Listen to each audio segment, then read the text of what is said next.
Hey guys, this is Amy from underdogchance.com and welcome back to my MLB betting model projections. Last season I made close to 40 units, the season before around 25 units, I think.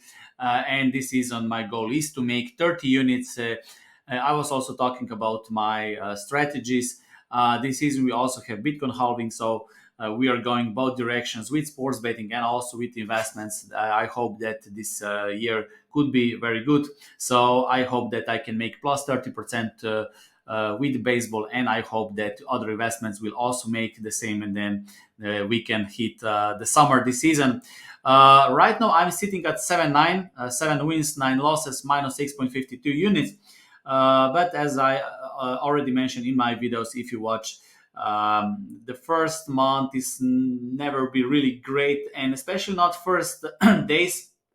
I was checking, of course, last season's bets before April 10th. So I went last season in 2023 when I finished with close to 40 units.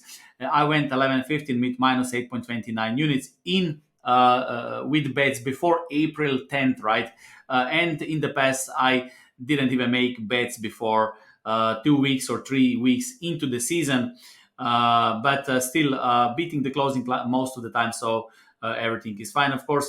And as I mentioned a couple of times, there is no guarantee that every single day, every single week, every single month, and even every single season, if you bet for 20, 30 years, will be profitable. But if you do the right thing over and over again, and if you grind, if you are persistent, then you can expect profit. And this is what really matters. Okay, so I believe that, of course, we will finish with not we, but because sports betting is always a single player game. There's no we in sports betting, right? There is no we. It is only single player game. Okay, I can just share my way of betting. I can share my spreadsheets, and every single person has his own unique situation, financial situation, emotional intelligence, I don't know, personality, location, bookmakers options. Everything is completely different, and all these things are important for success in sports betting in the long run. Okay, in the long run. Okay, so let's go to today's projections. Yesterday I had Minnesota. It was a good bet. A beat the closing line. Unfortunately, they lost. There were a couple of chances. I didn't watch the game. I checked at the end the result and the report, how to say. So I saw that they had bases loaded. They had a couple of chances to turn the game. But of course, the game has nothing to do with betting. It is the only thing that matters are the odds, right? So the price you pay, the closing price, the probability you make before you bet, analysis, and then of course, and then how they play. This has nothing to do with you or me. This is their thing. Players play the game. We just look at the market, okay, and it was a good bet, no matter what the result was at the end, okay. Baltimore Pittsburgh. This is the first game I have here. No value, maybe small value with Pittsburgh. I have this 50-50 game. Pittsburgh is small underdog.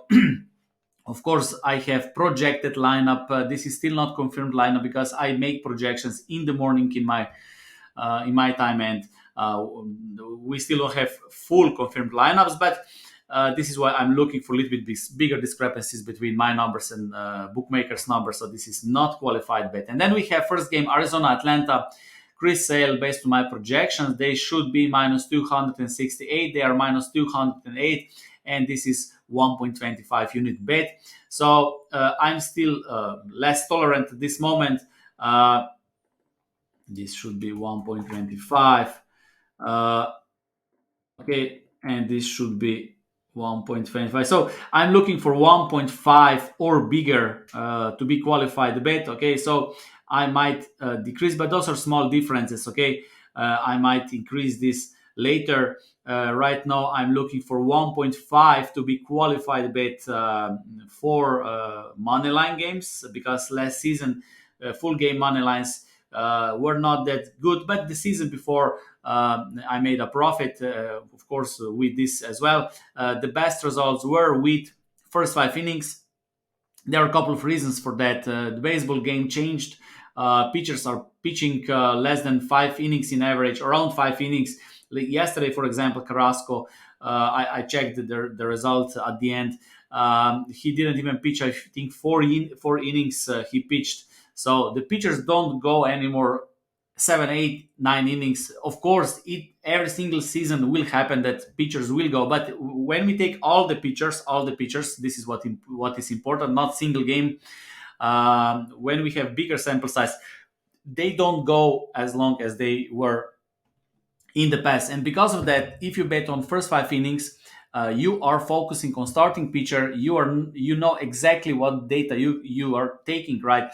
If you bet on a full game, then you have, I know, 40% of the game decided by bullpen. And the bullpen is always tricky because you never know who will pitch, because there is a lot of tactics and so on. And this is one of the reasons why first 5 innings might become more attractive to sports bettors in the future, maybe. Okay.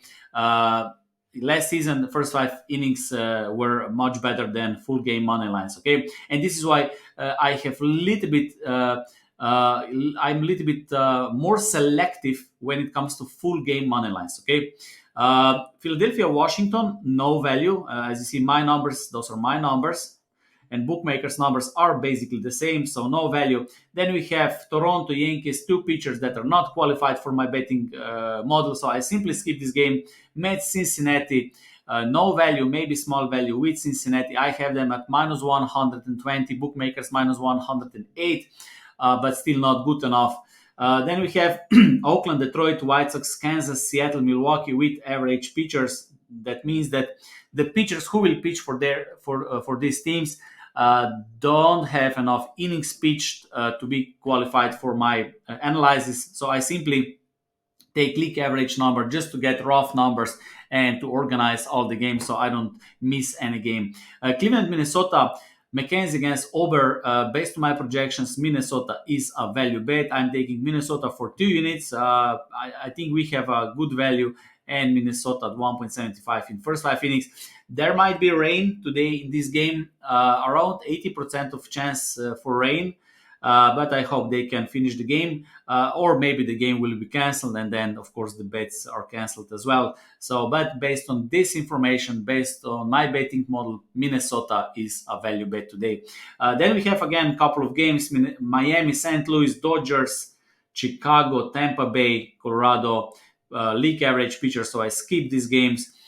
San Diego, San Francisco Giants. I think we have small value with San Francisco. I have them at minus 193, bookmakers minus 164. But again, as I said, it is still start of the season. Once we will have more stats from new season, the projections will be better as well. Okay, so I still recommend to be careful at this time. Okay, so I would still stay away. I am looking for 1.5 number here, which means that this discrepancy must be bigger. And then we have Boston Angels. I think we have value with Angels. My projection show they should be minus 142, bookmakers minus 101, and again with first 5 innings as well. So LA Angels money line and LA Angels first 5 innings, 1.25 unit, 1.5 unit. Those are two qualified bets. And the last game, Houston against Texas, Blanco against Dunning.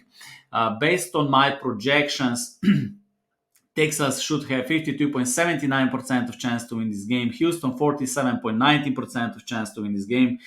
My projected odds on Texas minus 112, bookmakers minus 108, which is very close, and I would stay away from this game. Okay, so that's all from my betting model spreadsheet, Google Sheets spreadsheet, my projected numbers, and I hope we can hit something today. Okay, and that soon we will start going up with numbers. And my goal, as I said, I am looking to hit 30 units this season. This is my goal. I already mentioned the concept of in sports betting. I didn't see that many bettors or people who share picks talk about this, because most of the content on the internet is about picks, right? But not about the strategy. Okay, I believe that the strategy should be a bigger picture of your financial strategy. Okay, so you have stocks, cryptos, business, whatever you do, more income streams, and then sports betting is just part of this, right?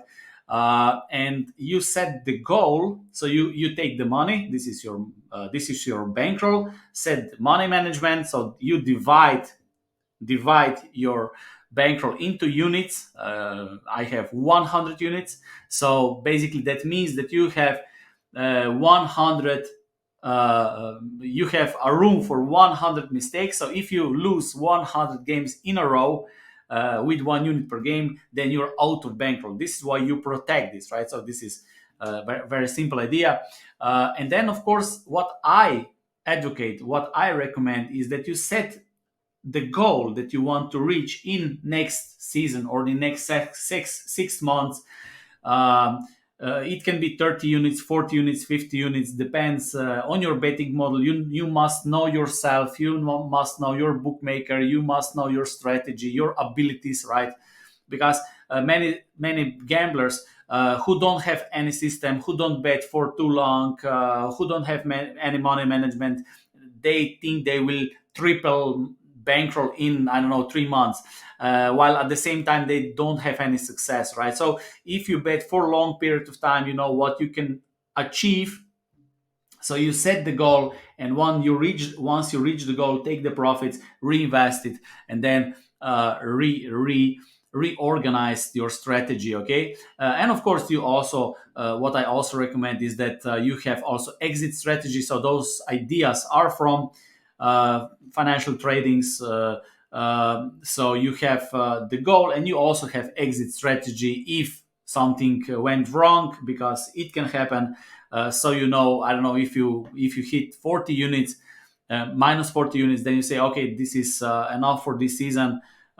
This is something I was prepared to lose, and then you exit, okay, and then you reorganize and so on. Okay, so it is up to every single one, but even a simple plan is better than no plan. Okay, so you have to have plan, and then of course what happens in the middle, it doesn't matter. Okay, so right now a lot of people are talking about cryptocurrencies, bitcoins, because we have halving this year.